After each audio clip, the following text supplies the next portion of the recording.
You know, we're dealing with a media that's about 50 years behind the South in terms of diversifying.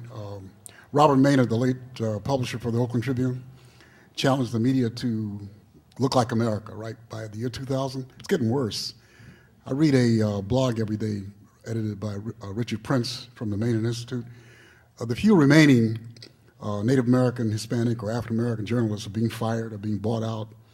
And this goes not only for the corporate media, but the alternative and progressive media as well.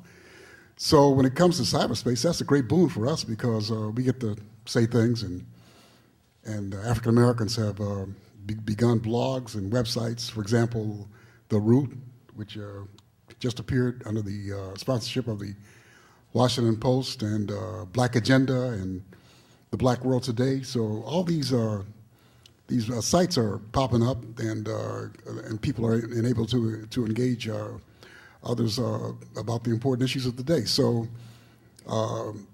faced with this media that we have, and I don't want to, you know, I like white men, but but even the New York Times, I think April 2nd, New York Times said that the media are dominated by white males. That's all I see all day, and a few token women like Barbie types, you know, who have to read from what these patriarchal owners tell them to say. So I think and when you look at the media, the few African Americans they have on are like write speeches for Cheney. There's one guy, or write speeches for Bush or Armstrong Williams. They're all to the right. Accuracy and Reporting did a study about African American presentation or representation on the media, and it's mostly right wingers that you see there, people who agree with with management. So I think cyberspace has been a very democratic tool for us. Ishmael, what you talked about some of the activist causes that you do. I mean, is this a vehicle for that?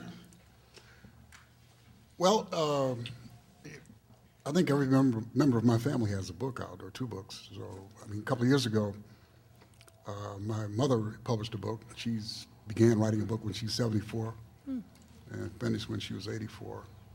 And you can buy her book at Barnes & Noble. It's called Black Girl from Tannery Flats. It gives us a different viewpoint about life in the South up to Martin Luther King, from the viewpoint of an ordinary person, not from the viewpoint of a star in the movement. So that book is very revealing.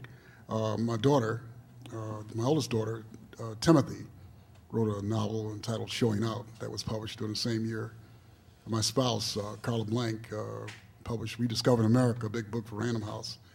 And my youngest daughter, Tennessee, who's running for school board in Oakland, is the author of 5 books.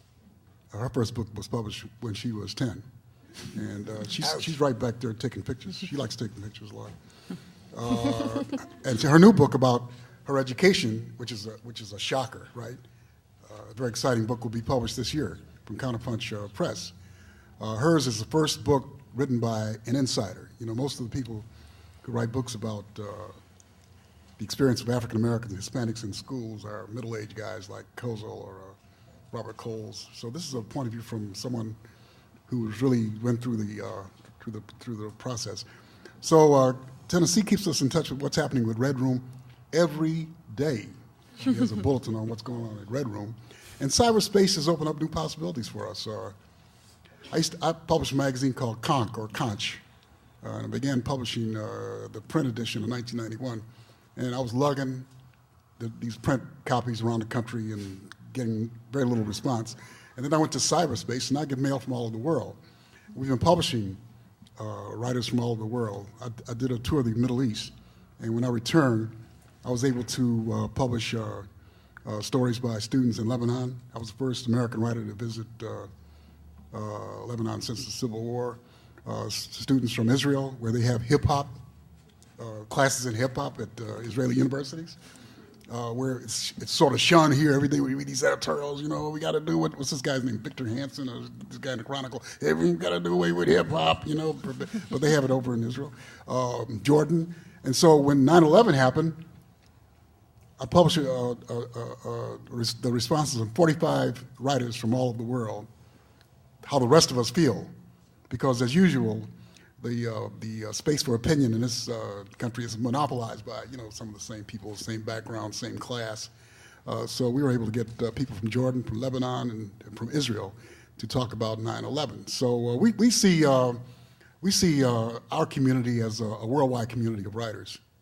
That's how you get different points of view. And my spouse here, Carla, and she doesn't want me to bring any more manuscripts to her from Africa, but we published 2 books from Africa as a result of my trip there to Nigeria, where poets can't get published. They publish books by these generals.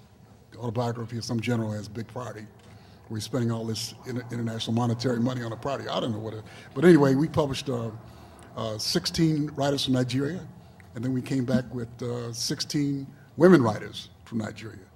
The misconception here is there are 3 African writers, and they all write French or English. And that's not true. If you go throughout Africa, you'll find people not only commit cannibalism, like in the New York Times Magazine section, they have their idea of Africa is like cannibalism. There are people who are intellectuals and writers all over Africa, in Zimbabwe where I went, in Nigeria, Ghana, and so we're publishing some of those. And the editor of the book the 2 books that Carla edited, the African editors, as a result of the books we published, is in the United States now at the University of Illinois Conference, promoting those 2 books.